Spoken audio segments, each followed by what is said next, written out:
Good evening everyone, welcome to my YouTube channel. तो दोस्तों आज हम बात करने जा रहे हैं लूसन बुक में इतिहास में अभी तक हम 21 चैप्टर के बारे में बात कर चुके हैं। आज हम बात करेंगे 22वें चैप्टर में सीमावर्ती जो राजवंश थे उनका अभ्युदय में हम बात करेंगे। राजवंश कश्मीर के जो राजवंश थे उनके बारे में बात करेंगे। दोस्तों आज चैप्टर है कश्मीर के राजवंश। तो कश्मीर के राजवंश के बारे में बात करने से पहले दोस्तों हमारे चैनल को सब्सक्राइब कीजिए, लाइक कीजिए। चलिए दोस्तों शुरू करते हैं कश्मीर के राजवंश का पहला पॉइंट।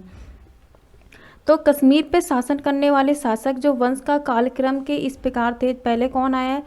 कारकोट वंश आया, तो उपल वंश, लाहौर वंश, मतलब ये सब वंश आए। जो कश्मीर के राजवंश का जो शासन करने वाले कालक्रम के इस प्रकार थे। कारकोट वंश था और उपल वंश था, लोहार वंश था। ये सब वंश ने अपने अपने समय के अकॉर्डिंग शासन किया और उनका कार्य का अपने भूमिका निभाई। आगे बात करते हैं, मोस्ट इम्पॉर्टेंट है कि इनका क्रम बहुत पूछा जाता है। पहले कौन सा वंश आया था? कारकोट वंश, उपल वंश और लोहार वंश। ठीक है, नेक्स्ट पॉइंट की बात करते हैं। 627 ईसा में दुर्लभ बंधन नामक व्यक्ति ने एक कश्मीर में कारकोट वंश की हिंदू वंश की स्थापना करी। तो कारकोट वंश की स्थापना किसने करी थी? दुर्लभ वर्धन किस ईसा में करी थी? 627 ईसा में करी थी। नामक व्यक्ति ने कश्मीर में, कहाँ पे करी थी? कश्मीर में कारकोट वंश की स्थापना करी थी। और ये जो मतलब ये दुर्लभ वर्धन थे, तो इन्होंने एक जो अपना महत्वपूर्ण कार्यकाल इसमें किया वो किस वंश के अंतर्गत किया है? कारकोट वंश के अंतर्गत किया। ये क्वेश्चन बहुत पूछा जाता है कि दुर्लभ बंधन के जो नामक व्यक्ति थे उन्होंने किस के अंतर्गत, किस वंश के अंतर्गत इन्होंने अपने मतलब कार्य किया और स्थापना करी। तो ये किस वंश के अंतर्गत काम किया इन्होंने? कारकोट वंश के अंतर्गत। किस ईसा में किया था? 627 ईसा में किया था। बात करते हैं आगे हैनसेंग, जो उनने इनकी शासनकाल में कश्मीर की यात्रा करी थी। इन्हीं के जो शासनकाल में हैनसेंग ने कश्मीर की यात्रा करी थी। आपने ये क्वेश्चन आगे भी पढ़ा होगा पहले भी हैनसेंग के बारे में। तो हैनसेंग ने इन्हीं के वंश में, इन्हीं से शासन में कश्मीर की यात्रा करी थी। Most important. ठीक है, नेक्स्ट पॉइंट की बात करते हैं हम। कारकोट वंश का जो सबसे शक्तिशाली जो राजा था वो कौन था? ललितादित्य मुत्तापिड था।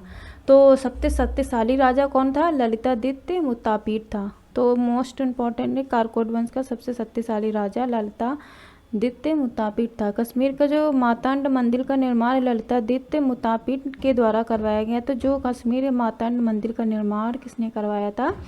ललितादित्य मुत्तापिड ने करवाया गया। किसके? उनके द्वारा हुआ था। ही मोस्ट इम्पॉर्टेंट। नेक्स्ट पॉइंट की बात करके, कारकोट वंश के बाद कश्मीर पे उपल वंश का शासन हुआ। यह आपने यहाँ पे बात करी होगी, कारकोट वंश का उपल वंश का हुआ था। यहाँ पे हम बात करते हैं कि कारकोट वंश के बाद कश्मीर पर किस वंश ने शासन किया था? उपल वंश ने किया था। इस वंश का संस्थापक कौन था? अब उस जो उपल वंश के अंतर्गत जो संस्थापक था अवंती भवन था। ठीक है, अवंतीपुर नामक नगर की स्थापना अवंती भवन ने की थी। तो अवंती जो पुर नामक नगर की स्थापना किसने करी थी? अवंती भवन ने की थी, जो कि इस वंश के संस्थापक थे। उपल वंश का जो शासन हुआ उसके बाद इस वंश के संस्थापक कौन थे? अवंती भवन, जिन्होंने अवंतीपुर नामक नगर की स्थापना करी थी। Most important. ठीक है, नेक्स्ट पॉइंट की बात करते हैं। अवंती भवन के अभियंता सूर ने सिंचाई के लिए नहरों का निर्माण करवाया। 980 ईसा में उपल वंश की रानी जो थी दीक्षा, जो एक महत्वाकांक्षी शासिका हुई थी। महत्वाकांक्षा शासिका कौन थी? दीक्षा थी। ठीक है, 980 ईसा में उपल वंश की थी। वो किस वंश से रिलेटेड थी? उपल वंश से। ठीक है, नेक्स्ट पॉइंट की बात करते हैं। उपल वंश के बाद कश्मीर पर जो उन्होंने शासन किया, पहले तो किया कारकोट वंश ने किया, उसके बाद उपल वंश ने किया, उसके बाद लोहार वंश ने किया। तो ये तो आपने श्रेणी पहले भी पढ़ रखी हुई है इसमें पहले पॉइंट में। नेक्स्ट पॉइंट की बात करते हैं हम। लोहार वंश के जो संस्थापक थे कौन थे? संग्राम राज थे। और जबकि जो उपल वंश के संस्थापक कौन थे? अवंती भवन थे। और लोहार वंश के संस्थापक संग्राम राज थे। संग्राम राज के बाद जो अनंत राजा हुआ, इसकी पत्नी का सूरमती ने प्रशासन को सुधारने में जो इसकी सहायता की थी, मतलब कहने का है उसमें जो उनकी पत्नी थी संग्राम राज के अनंत राजा हुआ, जिस उनकी पत्नी ने प्रशासन को सुधारने में उसकी मदद करी थी। ठीक है, नेक्स्ट पॉइंट की बात करते हैं। लोहार वंश के शासक हर्ष विद्वान कवि कई भाषाओं में ज्ञाता थे। तो लोहार वंश के शासक एक हर्ष विद्वान कवि कई भाषाओं के ज्ञाता थे। तो किन किन भाषाओं के ज्ञाता थे वो?